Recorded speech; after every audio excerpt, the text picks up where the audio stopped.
오늘의 말씀은 디모데 후서 2장입니다.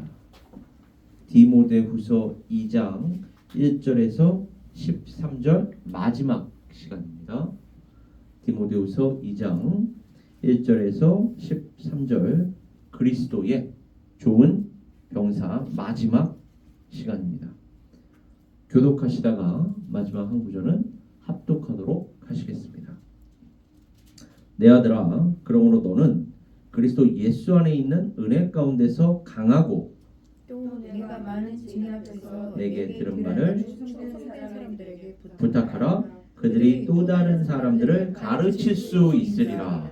너는 그리스도 예수의 좋은 병사로 나와 함께 고난을 받으라.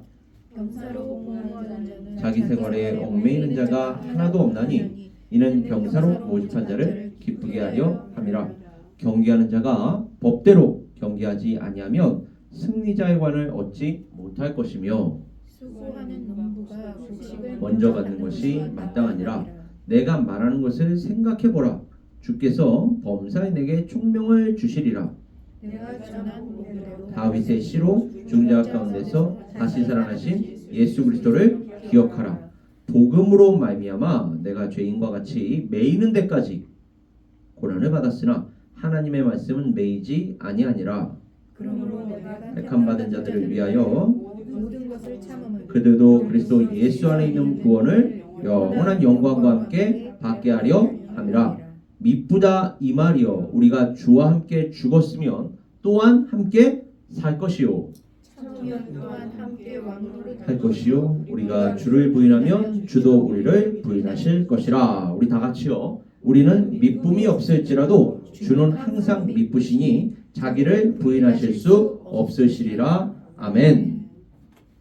오늘은 후반부 가장 마지막에 해당하는 부분들을 중심으로 디모데전서 2장 1절에서 13절 말씀을 마치고자 합니다. 사도 바울은 오늘 본문 말씀 마지막으로 신앙 고백하기를, 그러므로 내가 택함 받은 자들을 위하여 모든 것을 참음은 그들도 그리스도 예수 안에 있는 구원을 영원한 영광과 함께 받게 하려 함이라. 미쁘다 이 말이요, 우리가 주와 함께 죽었으면 또한 함께 살 것이요 참으면 또한 함께 왕노릇할 것이요 우리가 주를 부인하면 주도 우리를 부인하실 것이라. 우리는 미쁨이 없을지라도 주는 항상 미쁘시니 자기를 부인하실 수가 없으시리라. 아멘. 우리가 이 말씀을 너무나도 당연하게 받아들이는 경향이 있는데, 우리가 지금 21세기 예수님께서 언제 이 땅 위에 태어나셨습니까? 우리 BC AD를 나누는 게 바로 예수 그리스도의 탄생 아닙니까? 근데 이제 당시는 오늘날과 같이 이렇게 위성으로 그리고 전 세계가 똑같은 그 달력을 쓰고 있던 시대가 아니기 때문에 오차가 있었거든요. 그래서 이제 예수님께서 AD 1년, 우리가 정석대로라면 AD 1년에 태어나셔야 했으나 그때 당시에는 나라마다 달력이 달랐고 종교마다 달력이 달랐고 민족마다 달력이 달랐기 때문에 우리가 학술적으로는 BC 한 3년에서 4년경에 태어나셨을 것이다 이렇게. 그러면 예수님께서 몇 년에 공생의 사역을 시작하셨죠? 예수님께서 30살 되었을 때에 공생의 사역을 시작하셨습니다. 그리고 공생의 사역을 몇 년 하셨죠? 3년을 하셨습니다. 그리고 3년 하신 이후에 십자가에 달려 돌아가셨고, 이를 위하여 이제 우리가 한 몇 주 후면은 고난주간 저희가 또한 맞이하지 않습니까? 고난주간에 예수 그리스도의 그 고난에 함께 참여하는 거 아닙니까? 오늘 본문 말씀이 바로 그것을 이야기하는 거예요. 함께 죽었으면, 이 말씀을 하는데, 이 말씀이 21세기, 그러니까 예수님께서 BC 한 3, 4년경에 이 땅 위에 태어나셨다면 언제 부활 승천하신 것입니까? 그로부터 33년 후에, 그죠? 그로부터 33년 후에. 왜요? 30살에 공생의 사역을 시작하셨고 공생의 사역을 3년 정도 하셨으니까 그럼 약 AD 한 30년경에 부활 승천하셨다라는 것이 되죠. 그러면 부활 승천하신 게 이제 좀 있으면 2025년인데 2030년이 될 거 아닙니까? 그러면 딱 몇 년이 되는 거예요? 2000년이 지나는 것입니다. 그러니까 이 2000년 시간상으로만 지난 것이 아니라 이 시간이 지나는 동안에 인간의 문명, 기술 발전 또한 문명이니까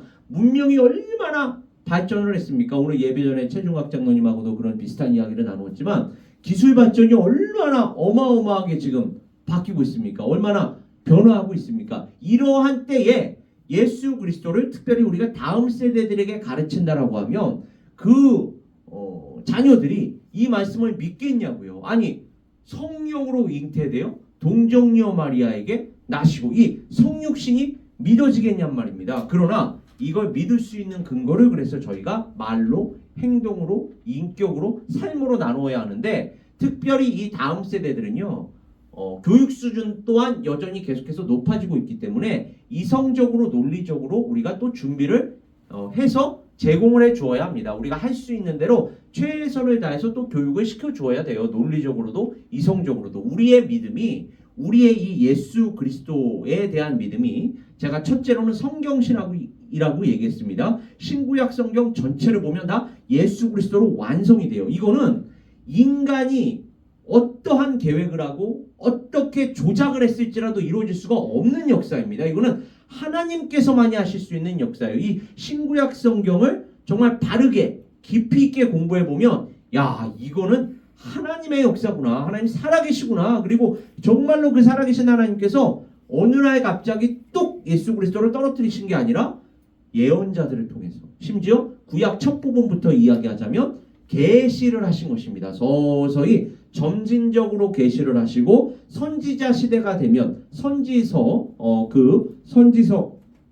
예언되어 있는 그 선지자들이 사역했던 시기가 되면 예수 그리스도께서 이제 고난받는 종이 되어 더 직접적으로 이제 점점 예언이 되고 계시가 되는 것이죠. 그리고 그 예언과 그 계시에 따라 하나님의 때가 참해. 그래서 예수님께서 공생의 사역을 시작하시면서 그 말씀부터 하신 거예요. 때가 찼고 하나님의 나라가 가까웠으니 회개하고 복음을 믿으라 하시더라. 이 말씀이 때가 찼다라는 얘기가 하나님께서 구약성경 내내 말씀하셨던 그때가 비로소 찼다. 그러니까 하나님의 역사는 때가 되었을 때에 역사하는 것이지 우리가 원하는 때, 우리가 사모하는 때에 일어나는 것이 아니라는 것입니다. 하나님의 때에 일어나는 거예요. 예수 그리스도의 재림 또한 마찬가지입니다. 우리는 그분이 언제 재림하실지 몰라요. 그건 아들도 모르고 심지어 아버지만 아신다라고 하지 않았습니까? 그 때가 되면 예수 그리스도께서 재림하실 텐데 지금 제가 얘기했던 이 모든 부분,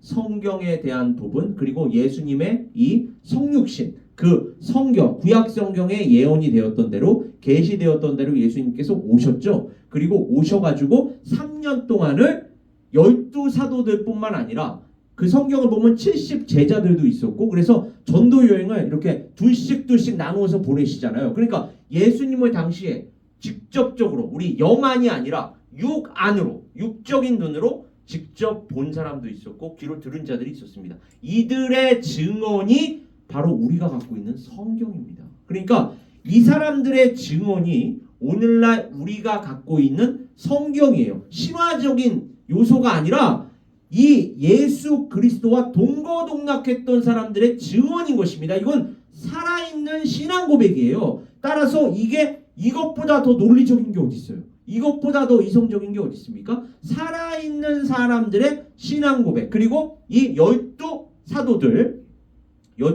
결국은 다 사도 요한을 제외하고 순교당하지 않았습니까? 그러나 순교당하기 전까지 제자 삼는 왜? 예수님께서 승천하시기 전에 뭐라고 말씀하셨어요? 제자를 삼으라라고 말씀하셨단 말이에요. 제자 삼는 사역을 끊임없이 했단 말이에요. 그리고 이들의 제자들이 바로 우리가 교회사 나중에 언젠가 제가 직분자 교육 때 한번 그 제시해 드릴 기회가 있으면 좋을 것 같은데 이들의 제자들이 바로 교부들이었습니다. 철치 파더라고 얘기하는 이들은 그럼 누구로부터 교육받은 거예요? 예수 그리스도를 직접 눈으로 보고 귀로 들었던 자들의 그 신앙을 교육받은 거예요. 이 사람들이 정통 기독교가 되는 거고 정통 기독교의 신앙이 오늘날 우리에게까지 온 거예요. 이걸 받아들이지 않는 자들은 초대교회 시대부터 그래서 이단이라고 얘기했던 것입니다. 예수 그리스도의 특별히 성육신 그리고 예수 그리스도의 100% 하나님 되심 100% 인간 되심 이러한 것들을 거부했다면 그래서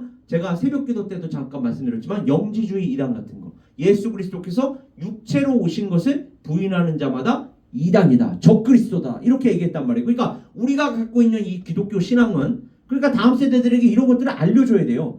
그 무엇보다 과학적이다. 그 무엇보다 논리적이다. 그 무엇보다 이성적이다. 이미 그 시대부터 정통 기독교 신학을 끊임없이 전수하게 했고 그 전수받은 신앙으로 우리가 지금 예수를 믿고 있는 것입니다. 우리가 뿌리 없이 근거 없이 우리가 예수 그리스도를 지금 믿는 게 아니에요. 무슨 실화를 믿고 있는 게 아닙니다. 어떻게 하나님이 사람이 될 수 있어? 그래서 기독교인 거예요. 이게 하나님의 은혜라는 것입니다. 그래서 은혜가 되는 거예요. 도저히 일어날 수 없는 일이 하나님의 역사 가운데 일어났기 때문에 특별히 하나님께서 택하신 그 백성들을 위해 일어났기 때문에 아무런 조건 없이 하나님의 사랑으로 하나님의 긍휼로 일어났기 때문에 이것을 은혜라고 얘기하는 거고 복음이라고 얘기하는 것입니다. 이거는 종교를 넘어서 종교적이기도 하지만 얼마든지 과학적이라고도 얘기할 수 있고 얼마든지 논리적이라고도 얘기할 수 있고 얼마든지 이성적이라고도 얘기할 수 있는 거예요. 이것이 계속해서 전수되어 오다가 하나님께서 콘스탄틴 대제 때에 아타나시우스라는 영적 거인을 사용하셔서 그때 딱 확립시킨 게 바로 니케아 공의회에서 니케아 신경. 이 니케아 신경이 바로 오늘날 우리가 그 신앙 고백하는 사도신경의 드래프트가 됩니다. 초안이 됩니다. 그리고 이게 발전이 되어서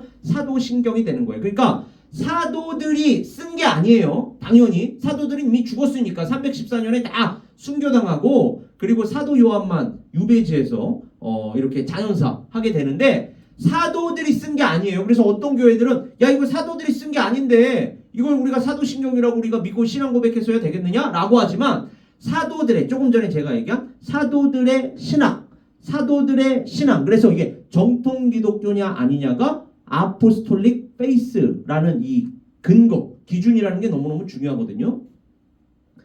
신학교에서 신학생들에게 참 이게 하이 퀄러티로 가르쳐 드려야 할 걸 여기 헌신된 분들에게 제가 이거 복이에요 이런 거를 제가 알려드린다는 것 자체가 이렇게 알고 있는 사람 많지 않아요. 여러분 기독교인들 중에 여러분 그래서 그 아포스톨릭 페이스 사도들의 이 신학 사도들의 신앙 눈으로 보고 귀로 들었던 자들의 증언을 교부들을 통해서 전수가 되었고 이 교부들을 통해서 끊임없이 그 교부들의 또 제자들을 통해서 전수가 되다가 이것들을 아타나시우스가 잘 정리한 게 그러니까 사도들이 기록한 건 아니지만 사도들의 신학과 신앙을 정리하여 정립한 게 곧 뭐예요? 니케아 신경이자 사도신경입니다. 그러니까 내용을 봐야지 무슨 꼭 이거 사도들이 기록한 게 아니래 이래가지고 또 고백하지 않는 것도 문제고 그렇다고 또 고백해도 되고 안 해도 돼요. 이 핵심 교리 내용이 중요한 거지. 그러니까 사도신경의 핵심은 이거예요.